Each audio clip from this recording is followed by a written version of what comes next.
Is that an allergy? Do they have it? So, look, we have to use common sense as well. I guess that's where the mask really comes in handy, or at least, keeping very good distance. Because, for instance, in our, on Monday, we're starting to open our practice and have our employees slowly come back, and we're alternating.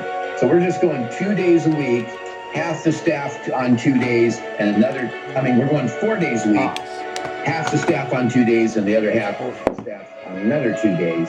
And we're arranging them so they're the furthest apart from one another when they come in. What do you think of that? Yeah, that's perfect. Staggering your staff is a great thing to do. Staggering the days, having fewer employees come in. There's all these are exactly the kind of things that every business should evaluate, and when they're deciding on how they open in a safe way. And when we counsel employers, we counsel these businesses on how to open. This is exactly the kind of conversations that we're going to be having. And each business is a little bit different. Some businesses can telecommute more than others. Some businesses can separate each other from others, separate their employees from others a little better than other companies. So you've got to make those evaluations and do the best you can. Have you suffered or been injured by someone else's negligence? When you need a legal team that will stand up for what is right, won't give up the fight and obtain justice, call 818-886-6600. Mandel Trial Lawyers specializes in personal injury cases of all types. Whether it's a car accident, product or premises liability, dog bite, or a catastrophic injury, Mandel Trial Lawyers are there for you when the fight is worth it. Call now for your free consultation. 818-886-6600. Let the scales of justice tip in your favor. Hey folks, do you want to volunteer to help out during the crisis? The Red Cross still needs volunteers in a variety of capacities during COVID-19. Volunteer opportunities include supporting blood donations and delivering much-needed services to your community. They even have a wide variety of remote work-from-home opportunities available. Go to redcross.org/volunteer to sign up. That's redcross.org/volunteer. And so another point you have here is cleaning and disinfecting protocol. What does that entail? Right. So you're going to have to up the cleaning, up the frequency, up the areas that you're going to be cleaning. You have a manufacturing facility, you wouldn't ordinarily clean all the equipment or the handles of all the equipment, but now the state rules and county rules and CDC rules are requiring you to really increase the amount of cleaning that you're doing and the frequency. So it's appropriate to clean every day. You can task employees with that responsibility, give them gloves and the appropriate equipment and have them do that cleaning. The whole goal here is you as an employer are required to do everything you can to keep your employees safe, right? You can't have a faulty ladder and have someone fall off the ladder. You can't have some chemicals being exposed in the air. We've known that all along. This is just a new risk. And so you've got to implement strategies to keep your employees safe from this new risk. And the cleaning and disinfecting is just a perfect example of one of the new things that you're going to have to do based on this new risk. Well said.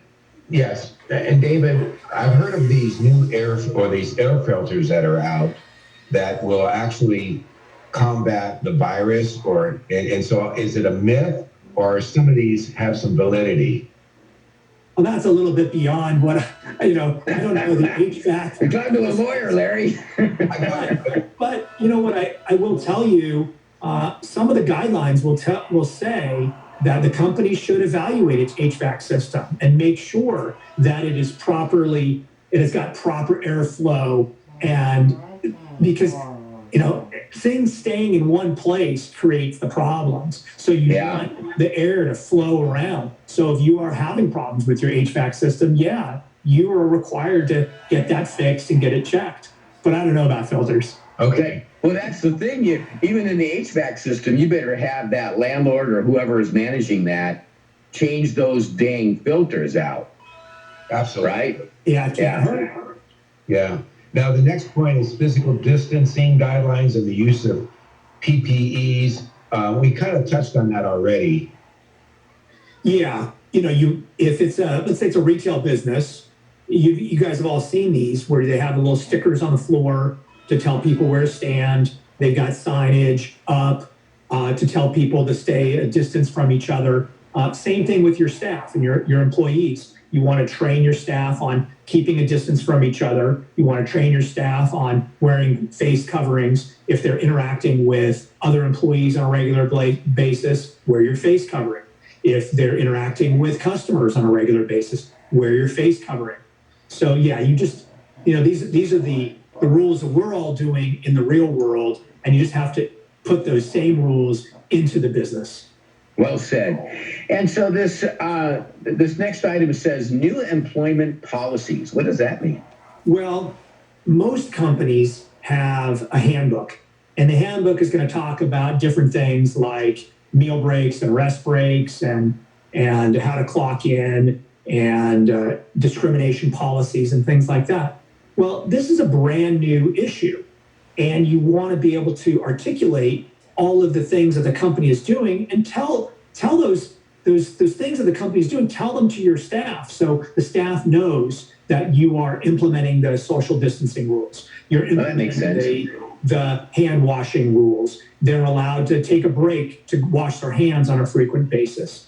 So you want to draft some new policies that you can hand out to your staff to explain what the company is doing, what their obligations are. Remember I said about that acknowledgement form they should sign every morning to say that they're healthy? Well, you want to put that in a policy. So now they know that is something that they're required to do. We've created some generic policies for our clients, new policies that we're handing out to our clients so they can distribute. It's a great thing to do. Yeah, makes sense. And then the next point is kind of in aligned with this is posting information. Yeah, you've seen this on a lot of stores. They have notices that are posted on the outside of the store, and that's not just because they decided to do that. There are specific laws that are required. They're required to post things on the outside of their business, and there are other things that you're required to post on the inside of your business. A lot of companies know that you're required to put the big posters about all the wage and hour laws in your break room. Well, there's some new posters that you're required to put in your break room or in the business. There's rules that relate to the COVID specifically. Yeah. If you remember early on, there was the paid sick leave was passed, and the expanded family leave was passed, giving every employee who needed time off because of this virus, giving them some paid sick time. And that's a perfect example because those rules have to be posted. So you've then explained to your staff that these options to take leave are available to them. Okay. And where do they can they buy the posting or get it offline or something? Yeah, those posters are available I believe on the CDC website, the state website, county websites. If you just do a Google search for the paid leave poster, it'll come right up. Obviously, they can contact me too, and I can get them the information. So it's readily available and at no cost. Those kinds of posters at no cost. Awesome. We're Larry and Rob Mandel, the brothers-in-law, here on Go Country 105. Do you have a legal issue you need help with? We want to hear from you. Find us on Instagram and send us a message. Then tune in on Saturdays at 8 a.m. right here on Go Country 105. From all of us on the Brothers-in-Law Show, we want to give a big thank you to these sponsors who we've partnered with to help honor our local heroes and groups for going above and beyond for their community. We'd like to thank Ralph's, Whole Foods, Target, and Chipotle. Thank you for all you do in our community. You also talk about a process of rehiring employees. Tell us about that a little bit. A lot of companies laid their employees off. Their business is closed, and they just laid them off and said, you know what, go ahead and get unemployment, and when we reopen, we'll bring you back. Well, you have to be careful in bringing people back. You got to make sure that you're not doing it in a discriminatory fashion. So if you had 15 employees and you bring 10 back, you want to make sure that the 5 you didn't bring back are not within a certain protected category. You want to have a specific reason for bringing those 10 back based on seniority or based on skill level, right? So you got to make some serious business decisions before you bring those people back to make sure that there's no future claims of the ones you didn't bring back. Oh my gosh. And then that's a lot to think about. It is. And then are you rehiring them? So you got to go through the whole rehiring process, onboarding process. Do they maintain their seniority? Do they maintain their health benefits? So there's a lot of issues that come up when rehiring, and it's exciting. You know, people want to get back to work. Companies want to bring these employees back, and they have the group that they love that they want to bring back. And so it's really exciting, but you want to make sure that you're doing it right and you're doing it within the law.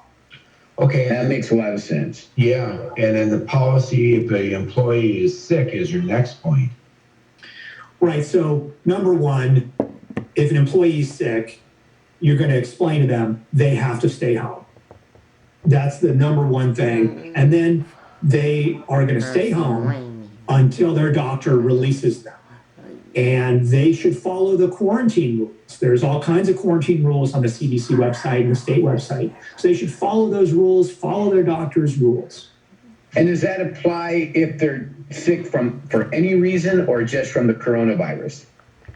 You know, if they have any kind of respiratory illness, or they have a fever, I think the number one thing is have them stay home.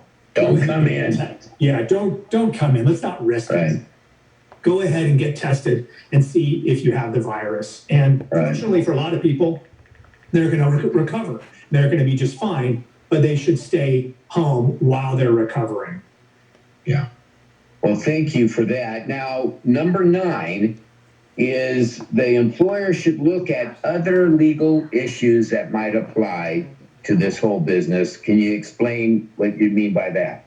Yeah. So let's say, for example, somebody gets ill, and you're allowed to inquire of that person who is sick, who did you contact at work? Who were you in contact with at work? Because we want to notify those people that may have been exposed to the individual who had the virus. Okay. So now when that happens, you have a lot of confidentiality issues that arise.